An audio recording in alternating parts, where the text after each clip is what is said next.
So India ni every state sari adalah different textile, different texture, different pattern, different way of draping. Dia ada cara lilitan dia yang berlainan. In general, kita ada more than 100 types of sari draping and sari types. Gaya ke? Yeah.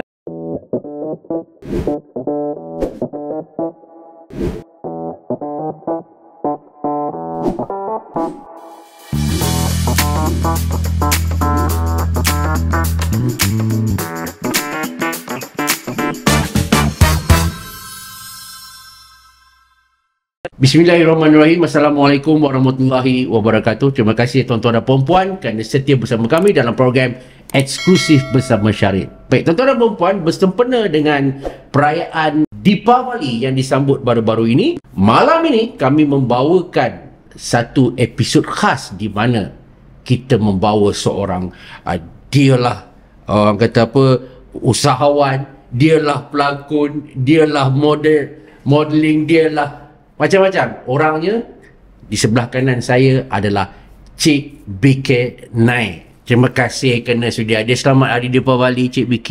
Terima kasih. Sihat kan? Sihat. Okey. Mungkin ada yang macam pernah tengok lah Cik ni. Betul lah tu. Beliau adalah seorang pelakon, pernah berlakon dalam filem Ratu kira-kira 12 tahun lepas di Pawagam. Mungkin dah lama lah tak tengok orangnya. Dan malam ini, tapi bukan kita nak cerita pasal filem tu lah, kerana ada benda lebih menarik yang Cik BK nak bercerita. Okey, untuk permulaannya, mukadimahnya Cik BK, lama dah kita tak dengar Cik BK ni mana pergi kan. Mungkin ada orang yang masih kenal lagi. Okey, basically siapakah BK Nai? Silakan. Okey, terima kasih. Yeah. BK Naya, introduction dah bagi dah. So, berlakon dulu, pernah jadi peguam dulu, apa semua kan. Tapi dalam masa bergiat berlakon tu, masa tu ada lagi cita-cita besar lagi kan. So masa tu saya nak buka bisnes sendiri. So bila plan nak buka bisnes sendiri 11 tahun yang lepas, saya buka company saya, nama BK Naya Resources. Company yang fokus dalam training and development dan juga event.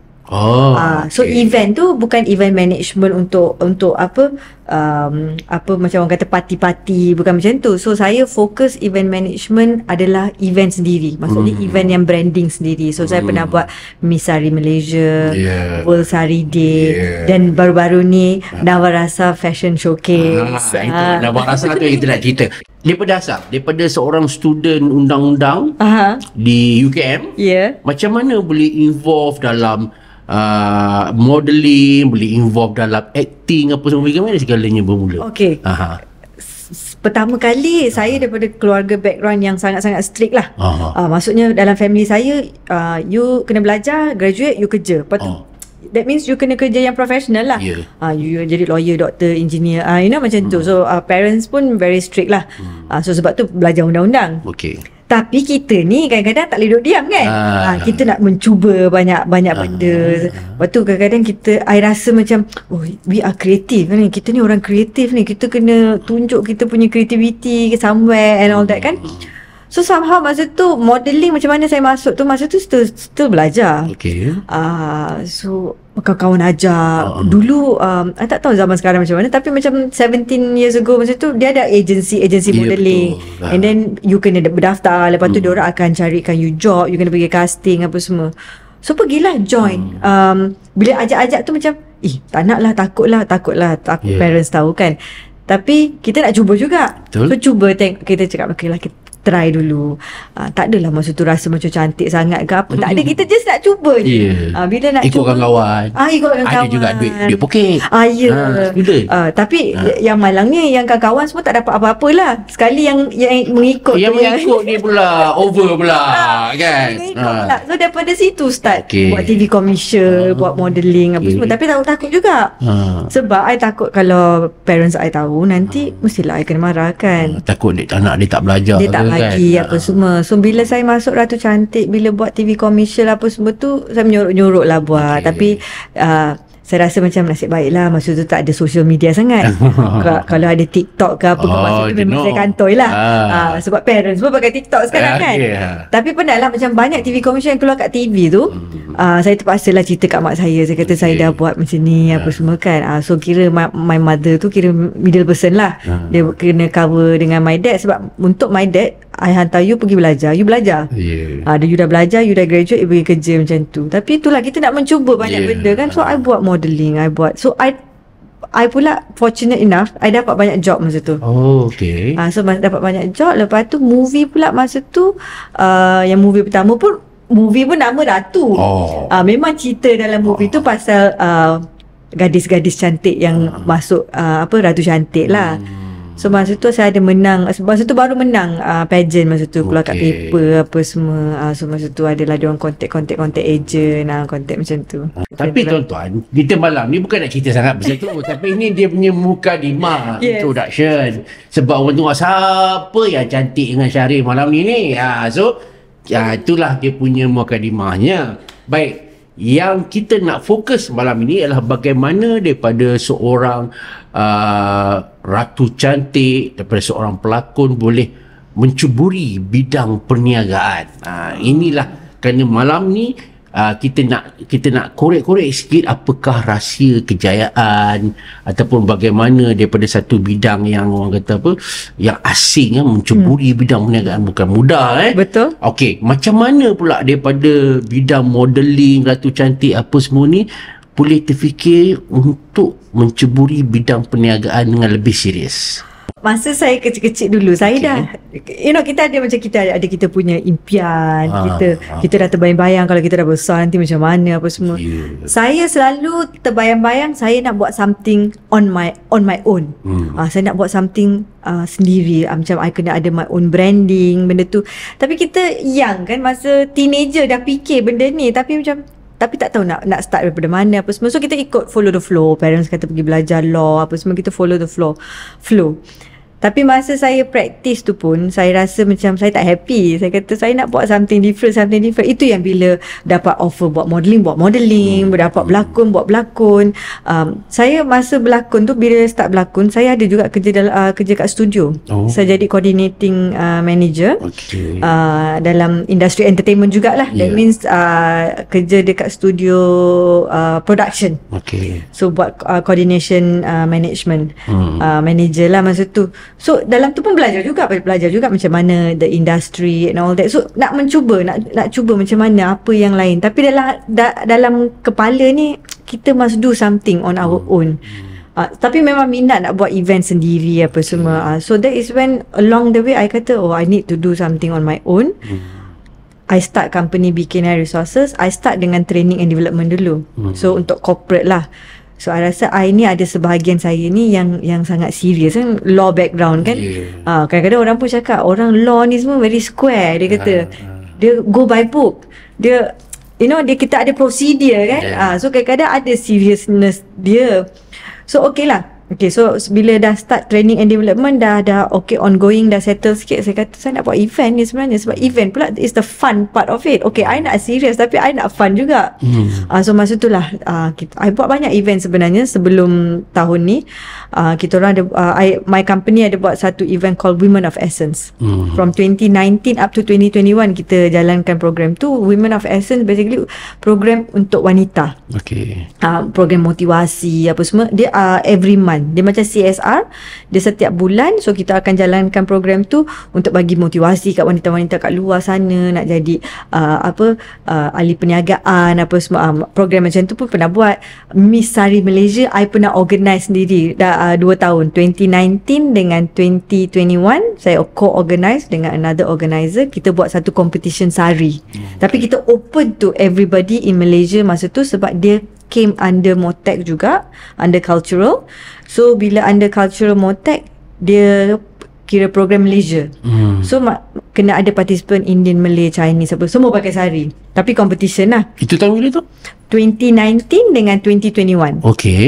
So that 2 tahun tu. Dan lepas tu saya plan, saya kata saya nak lagi besar, lagi significant. So that's when kita buat event tahun ni pula.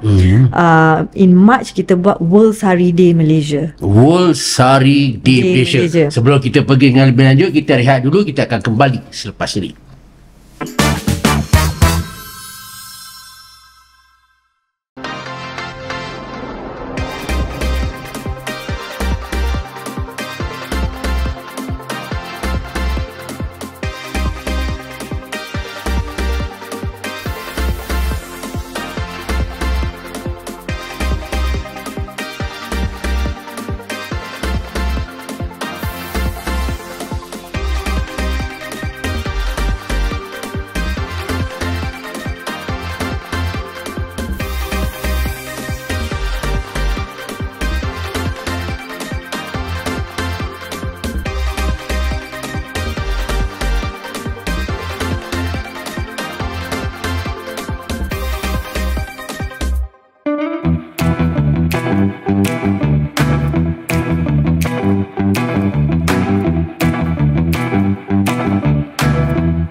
Baik, terima kasih. Kita kembali sekali lagi. Dan tadi sebelum kita berehat, kita Cik BK ada menyentuh mengenai World Sari Day yang dianjurkan oleh syarikat beliau lah. Okey, boleh ceritakan sikit apa yang dimaksudkan dengan World Sari Day tu? Okay, so World Sari Day ni kali pertama celebratekan di Malaysia masa bulan Mac hari tu. Okay. So World Sari Day dia adalah satu celebration internationally every 23rd of December. Okay, so maksudnya kita akan meraihkan tekstil sari, pemakaian sari, apa semua. Tapi dia international, tapi dia tak famous sangat. Maksudnya adalah dekat India diorang ada buat apa semua. Ada World Sari Day. Ada World Sari Day. Dia macam World Cancer Day apa semua. Dia ada World Sari Day. Tahu ada Sari Day World ni. Okay. So syarikat saya masa bulan March tu basically kita ni lah yang first time kita buat dekat Malaysia, celebrate World Sari Day Malaysia, and masa tu kita buat in conjunction of World Syndrome Down juga, World Syndrome Down Day.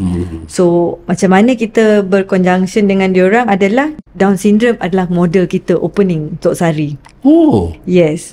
Okay. Opening sari masa tu, opening program tu, model-model semua pakai sari adalah Down Syndrome. Okay. So kenapa ada juga yang tanya kenapa model-model Down Syndrome? So maksudnya kita ada 60 model, 10 adalah Down Syndrome. So saya kata sebab saya ni ahli perniagaan. So ahli perniagaan maksudnya kita kena createkan platform untuk orang berniaga, untuk career apa semua. So untuk Down Syndrome, modeling adalah satu career juga. Kalau diorang nak jadikan as a career. Dekat US, Down Syndrome, you boleh kerja dekat cafe, you boleh jadi model, you boleh kita designer pun ada dekat US, Down Syndrome. Tapi kita kat Malaysia kita konservatif sikit. So I createkan platform tu so that kita ada model-model yang Down Syndrome pun boleh buat modeling. So I nak tunjuk, okay, diorang pun boleh buat modeling juga masa tu. So diorang lah opening model sari masa tu. Berapa hari tu buat tu? Satu hari? Satu hari je. Kita punya preparation lama lah. Biasalah event kan preparation lama. Tapi show satu hari. Satu hari. So ada rehearsal, ada apa. Semua design-design terbaru sari. Masa World Sari Day kita pakai purely sari-sari daripada India. Sari sahaja, dia tak ada mixture apa-apa daripada, maksudnya tak ada elemen-elemen apa-apa. Dia just sari sahaja. Yang original je lah. Cuma apa highlight yang kita tunjuk masa World Sari Day tu adalah World Sari Day Malaysia masa tu, sebab actually orang tak perasan yang India ni actually very big. Betul. So kita ada South, kita ada North, kita ada Middle. India. India is very big. Ya, kita tahu. Maknanya sari pun berbeza-beza. Yes. So India ni every state sari adalah different textile, different texture, different pattern, different way of draping. Dia ada cara lilitan dia yang berlainan. Dia punya, okay, so kat Malaysia banyak sari yang kita tengok yang macam kat Brickfield, dekat Klang apa semua tu, itu adalah sari-sari daripada South. And dia ada fokus dekat satu sahaja dia punya state, Tamil Nadu. Yang Malaysia, komuniti di India di Malaysia ni banyak fokus, influence daripada sana. Daripada sana. Okay, so banyak sari yang kita import ke Malaysia pun daripada satu state tu sahaja. Alright, so I pula community Indian yang bergelar Malayali. So kita punya state sama pula dengan Malayalam sama. Malayalam. So kita orang actually Kerala. So kalau Kerala, kita ada sari kita sendiri juga sebenarnya. Oh, ceritanya. So kita orang punya sari pula yang Malayali, kita hanya pakai warna putih, border warna gold. So kalau you expert sari sikit, kalau you tengok je you tahu, oh ni sari Malayali. And then every state dia ada sari dia sendiri. So kalau kita tengok cerita Hindustan, kadang-kadang dia boleh, you boleh agak-agak lah, kalau you are expert kan, you boleh agak-agak this sari is from which state of India. Tengok macam sama je kan. Dia macam sama tapi dia punya border lain, dia punya cara dia punya cara pattern dia lain. So kadang-kadang ada juga sari, jarang lah kita tengok kat Malaysia. Kita tengok sari tiba-tiba ada storyline. Sari tu ada storyline. Kalau sari yang ada storyline tu, it's not from South. Dia different part of India. Memang that state tu, India, dia akan buat sari yang selalu ada storyline. Yang kalau belah north pula, belah atas pula sari dia macam mana? Lain-lain, semua beza. Semua sari berbeza-beza. Dia punya material beza, texture dia beza, textile dia beza, border dia. Kan kita ada border sari kan. Bila you tengok border pun you boleh agak sari tu daripada mana. So, in general, kita ada more than 100 types of sari draping and sari types. Ya ke? Ya. 100 lebih. Tapi masa World Sari Day hari tu, World Sari Day Malaysia, kita manage to show 30 state punya sari. State di Malaysia. State. Di sana. So you bawa orang sana lah. Okay, kita collaborate dengan High Commissioner of India. High Commissioner of India. Dan under High Commissioner of India, dia orang ada satu persatuan called Bharat Club. So Bharat Club ni adalah expert-expert daripada India yang base dekat Malaysia, bekerja kat Malaysia lah. Professional daripada sana. So they are all from all over India. So kita collaborate dengan diorang lah, sebab sari yang traditional macam tu kat Malaysia pun tak ada, sebab kita semua dah 4-5 generation kat Malaysia kan. So diorang yang buat ni. Masyarakat India kat sini pun mungkin tak tahu juga. Mungkin ada ramai yang tak tahu. So masa audience yang ada masa tu, of course saya kata saya nak bagi exposure to Malaysian. So Malaysian maksudnya semua orang, Indian, Malay, Chinese, Indians pun tak tahu. Indian pun tak, bukan semua orang tak tahu. Most of them tak aware about it. So kita tunjuk 30 different sari, tunjuk map dekat masa fashion show tu. Masa fashion show berjalan tu ada map kat belakang, tunjuk okay, state ni apa sari dia, ni state ni apa sari dia. Cara pemakaian pun lain. Cara lilitan dia pun lain. Sebab tu kalau you tengok cerita Devdas kan, okay, ni cerita yang paling famous, mesti orang semua orang tahu. You tengok cara sari dia lain. Dia bukan sari tu daripada sini, dia sari tu daripada bawah. Kalau you tengok Aishwarya Rai dengan Manjuri Dixit pakai sari tu. Sebab yang tu basically cerita tu based in a different part of India. Macam mana sambutan World Sari Day yang buat tu? Okay, sambutan World Sari Day was sambutan macam mana? Kita dapat very good response, because dia partly fashion, partly charity. So of course on the charity part, basically orang yang datang support adalah pelbagai background lah. Ada yang nak support charity, ada yang nak support the art and culture, ada yang nak support the modelling industry, the fashion. So kita ada a big group of people, tapi semua ada diorang punya preference sendiri. So in a way I kata it is successful because tak kira lah you nak support apa, tapi everybody came together. Kita buat dekat Menara Tun Abdul Razak, dekat yang Menara Bank Rakyat tu, Dewan Tun Abdul Razak. So we had about 350 packs dalam hall, termasuk dancer, termasuk model apa semua dekat luar hall je dah 150 people yang participant dalam event tu. So it was a very successful event sebab dia adalah eye opener untuk semua orang. Betul. Sebab dia educational. Saya pun baru tahu ni. Ada 100 lebih sehari rupanya. So maksudnya kita bukan just buat fashion show sahaja. Dia fashion show yang educational. Maksudnya you dapat certain knowledge, you dapat information. You okay cantik, okay kita tengok fashion show cantik apa semua, tapi berinformasi lah. Kalau kita boleh sentuh sikit lah bila dah bercakap pasal sari ni kan, terutama di kita ni masyarakat macam orang Melayu lah tu.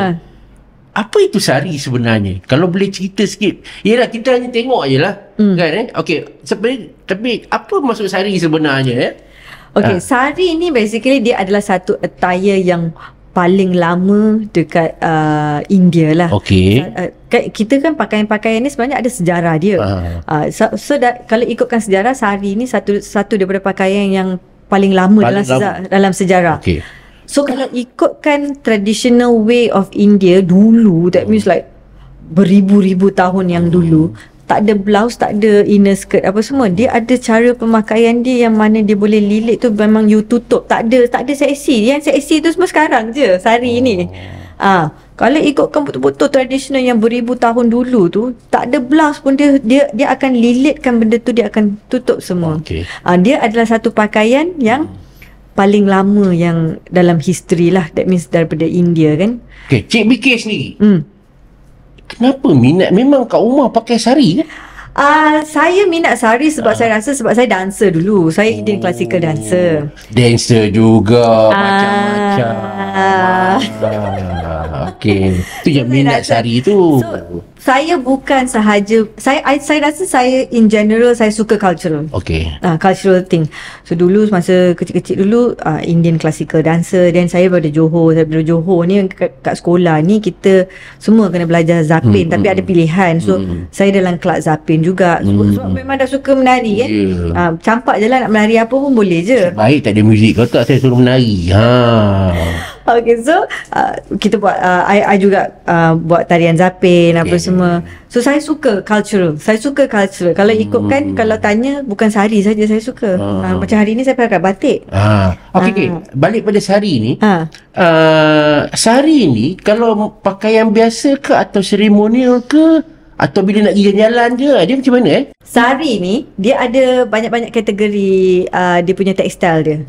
So kita ada sari yang kita boleh buat daripada benang emas, benang silver.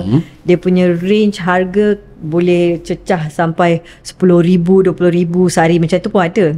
Tapi sari yang very modest, RM50, RM100 pun ada. So dia basically macam ni. Kalau kata you nak pergi kerja, you boleh beli sari cotton.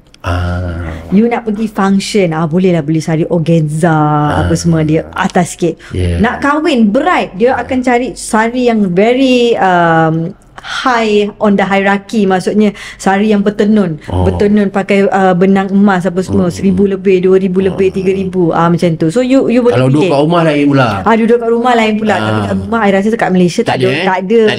Dia tak kat rumah saya saja tak pakai sari dah. Itu nak tahu tu. Dulu ada kot masa macam maksudnya zaman-zaman nenek ke apa. Tapi sekarang makin moden. Sekarang makin moden. Sebab tu kita kena modernize juga sari ni sebenarnya bagi young generation, bagi minat kat diorang tu. Okey. Lanjutan daripada World Sari Day ni pula. Lanjutan daripada World Sari Day. So yang World Sari Day Mac 19 tahun ni. Lanjutannya kita buat bulan lepas kita buat satu fashion showcase called Navarasa Heritage Fashion Showcase. Navarasa Heritage Fashion Showcase. Navarasa. Okey, kita kembali selepas ini.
Baik, kita kembali bersama Cik BK Naya.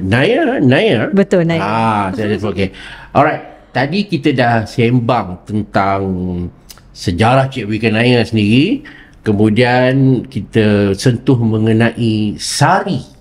Kita dah tahu rupanya sari ni ada macam-macam, 100 lebih. Betul. Kemudian ada World Sari Day lagi. Saya baru malam ni saya baru tahu ada World Sari Day. Dan ini kita masuk ke part yang paling best ni, iaitu Navarasa Heritage Fashion Showcase. Yang dianjurkan baru-baru ni bila Oktober 14. Pada 14 Oktober lalu sudah berlangsung satu pertunjukan fashion lah. Betul. Sebenarnya bila saya google apa semua, dia mendapat sambutan yang sangat hebat keluar dalam media masa apa semua. So malam ini kita bawa orang yang bertanggungjawab di balik Navarasa Heritage Fashion Show. Okey, ceritakan. Navarasa Fashion Showcase macam mana inspired dia adalah Navarasa, maksudnya Nava dalam Sanskrit maksudnya 9. Nava tu maksudnya 9. Rasa macam kita rasa. Taste, rasa, perasaan. Rasa ni kita boleh cakap macam mana?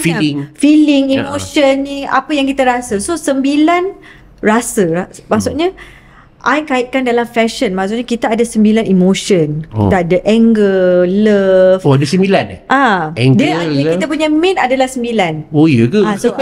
So kenapa I tahu benda ni? Sebab bila kita dancer, basic dancer ni, sebab tu kalau you tengok dancer semua expression dia orang pandai. Sebab bila you belajar dancing, kita akan belajar expression dulu. Kalau you tengok dancer kat Bali apa semua kan, dia orang punya expression kejap happy, kejap ni, kejap you cakap berubah mata. So basic dancers akan belajar 9 emosi. Okay. So I kata 9 emosi ni kalau kita kaitkan dengan fashion macam mana? So emotion meet fashion. So emosi ni sebenarnya dia berkaitan dengan colour tau. Kalau kita marah, kita cakap colour apa? Colour merah. Kalau love, maybe pink.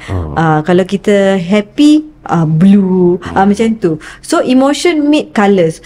So I nak buat satu fashion show yang menunjukkan pelbagai emosi, pelbagai colour, tapi also pelbagai material, textile apa semua. Tapi saya nak something yang macam very cultural, yang berkaitan heritage. Sebab saya memang suka benda-benda yang bercultural apa semua. Tapi saya nak something Malaysian juga. Sebab macam I cerita tadi, kita semua dah Malaysian. Siapa-siapalah, we are all very Malaysian. Kita dah inklusif, bukan eksklusif. Eksklusif, we are Malaysian. Kita dah tak ada something yang different luar daripada itu. We are all Malaysian. So I want to do something Malaysian. So I kata, apa kata kita buat fashion show warisan yang berkaitan Malaysia, yang Malaysian punya textile. Sebab bila I selalu fikir kan, bila I fikir turis datang Malaysia kan, kadang-kadang kita buat street interview apa semua kan. So what is interesting about Malaysia? What do you remember about Malaysia after the whole trip? Balik-balik cakap pasal makanan. Yelah. Nasi lemak, teh tarik, roti canai, makanan je. Tapi tak ada pula orang cakap pasal songket ke, batik ke, Malaysian. We have Malaysian silk juga. Tak ada pula cerita yang tu. Sebab itu adalah kita punya Malaysian identity. So I kata, I nak buat something yang Malaysian identity ni. Tapi kita kena ada inspirasi. Nak buat kebaya, orang dah buat kebaya. Baju kurung semua dah buat. Chongsam pun orang dah start buat dah. Ada pakai material batik apa semua. So saya kata, apa kata kalau kita buat sari inspiration? Siapalah tak suka Bollywood kan? Nak pergi wedding apa semua, kita nak team Bollywood ni, nak fikir-fikir macam mana kita nak cari material, nak ni. So I cakap, apa kata kalau kita buat something very Malaysian sari? Kita tak ada Malaysian sari. Kita ada Malaysian baju yang lain-lain, tapi kita tak ada Malaysian sari. So that's when I kata, let's do Malaysian sari. So I bincang dengan designer-designer, kita punya local designer. Dalam program kita ada 11 local designer. Saya kata, apa kata kita boleh keluar dengan looks sari inspired tapi pakai material Malaysia. That means kita akan tunjukkan dekat audience kita punya Malaysian sari. So okay lah, I sebenarnya wanted 100 looks. Okay, daripada 11 designer, tapi kita dapat 77 look. Maksudnya kita dapat 77 sari Malaysia. Yang apa maksudnya, pakaian tu berinspirasikan sari. Ada motif sari. Yes. Dia inspirasikan sari. Maksudnya adalah shawl, ada pleats, apa semua. Tapi dia ready to wear. Okay. Dia ready to wear. Tapi pakaian material adalah material Malaysia. Pakai songket, pakai batik, pakai Malaysian silk. So macam saya sendiri pun masa event tu saya pakai full songket. Saya pakai full songket, tapi dia ada mix element, ada mix samping, ada mix ada elemen sari. So dia ada elemen Melayu dengan Indian campur sekali. Malaysian lah tu. Itu yang terhasilnya Nawarasa tu. Nawarasa tu. So berapa? 77 fashion, 77 looks. Maksudnya 77 looks. Okay. 77 yang outfit. didesign oleh berapa designer tadi? 11 semua lokal. Semua local designers. Semua lokal. Yes. Saya difahamkan bukan sekadar fashion show juga, ada workshop sekali, betul Betul. So maksudnya apa yang kita plan ni sebab kita kena belajar juga pasal sebab songket dengan batik adalah tekstil warisan. So kita kena belajar, kena ada exposure tentang tu. So walaupun saya yang organize pun, saya banyak buat research apa semua, belajar apa semua. So what we did, kita buat workshop untuk 2 hari. Kita panggil industry player. Workshop batik masa tu dijalankan oleh Encik Muni. Dia adalah fashion designer. Umur dia 76 tahun. Dia adalah seorang pembatik dan fashion designer for the past 40 years plus. Okay. So baju-baju dia semua yang dia buat, dia akan block sendiri atau dia akan canting sendiri. Okay. So dia memang orang yang lama dalam industri. So dia datang, audience adalah kita punya team, siapa, and then student designer especially. So kita I punya aim, I kata student designers kena belajar pasal kain-kain warisan ni, sebab diorang lah the next generation yang akan hasilkan baju-baju apa semua kan. And then kena create excitement untuk diorang, sebab kadang-kadang I tengok yang muda sangat, kalau you bagi dia batik je, dia nak just pakai as a kain pun dia rasa boring benda tu. So dia kena inovatif kan. So motif kita orang adalah untuk diorang belajar pasal background, sejarah kain dia, macam mana kain ni datang dari mana, macam mana nak bezakan batik ni bukan daripada Malaysia je. Batik daripada kita punya neighbouring country pun ada batik juga, tapi macam mana you nak bezakan. So diorang belajarlah semua tu. Dengan kita sekali yang tua-tua semua belajar. Kita belajar sebab it is important. Itu penting untuk kita as untuk knowledge juga kan. So kita semua belajar. So lepas workshop tu diorang hasilkan lah diorang punya fashion tu satu hal. Tetapi macam mana nak make sure bahawa ia dipakai, maknanya untuk commercialize kan benda tu. Betul. Itu pula macam mana pula tu? So bila kita tunjuk design-design masa showcase tu kan, kita ada 77 look. So most designers diorang jual online. You boleh tempah. Macam yang Cik Munir yang I cerita ni, kain pun you boleh customize dengan dia. You boleh customize kain apa semua, ataupun you dah ada kain, you boleh je bagi kat diorang untuk menjahit. Sebab kadang-kadang kita takut, kita dengar designer ni, alamak takutlah designer, mahal ni. Tak, kadang-kadang very reasonable. Especially kain-kain warisan macam ni kan, diorang buat fashion daripada kain-kain warisan, very reasonable. Sebab kalau let's say lah raya pun, berapa ribu kita dah spend kain je kan. Kita spend kain, spend menjahit. Respon yang diterima daripada Nawarasa ni, I have to say I tipu lah kalau I kata respon was not good kan. Kalau Google je semua keluar. Betul. Saya tengok, saya tag Nawarasa je, wui banyak je. You tag Nawarasa juga atau nama syarikat, memang berduyun-duyun respon dia. Post social media, media punya write up apa semua. Sebab kita lah kena angkatkan kain daripada siapa lagi kan. So walaupun saya yang initiate, tapi yelah, semua orang kena support lah untuk mengangkatkan dia sekali. So saya ada mention dalam speech saya kata saya nak bawa benda ni ke UNESCO. So kalau kita nak bawa ke UNESCO, dia as separate entity dah sampai. Maksudnya songket Malaysia, batik Malaysia, sari daripada India, sari. Tapi Malaysian sari belum lagi. So itu saya kata saya nak bawa benda ni ke UNESCO. As a Malaysian sari, itu produk Malaysia lah. So maksudnya next time Hari Merdeka apa semua, kita pakai semua Malaysian. Betul. Batik Chongsam, baju kurung pakai batik atau songket, sari pakai batik songket. World Sari Day dah berasa. What's next? Ni benda dah berjaya ni, mula menjadi sebutan. Market dah mula bercakap ni. Bikin Naya sari kan, bayang bikin Naya. Okay, what's next? Okay, next adalah of course kita start daripada Malaysia dulu. Okay, kita buat exposure daripada Malaysia, tapi kita kena bawa keluar juga. Mesti. Kita tak nak jadi jago kampung. Kita tak nak jadi jago kampung. So of course fashion show tu saya nak bawa fashion. Adalah fashion show banyak daripada Malaysia, dah keluar daripada Malaysia kan. Tapi saya kata saya terbayang-bayang buat fashion show batik ni bawa Eiffel Tower tu.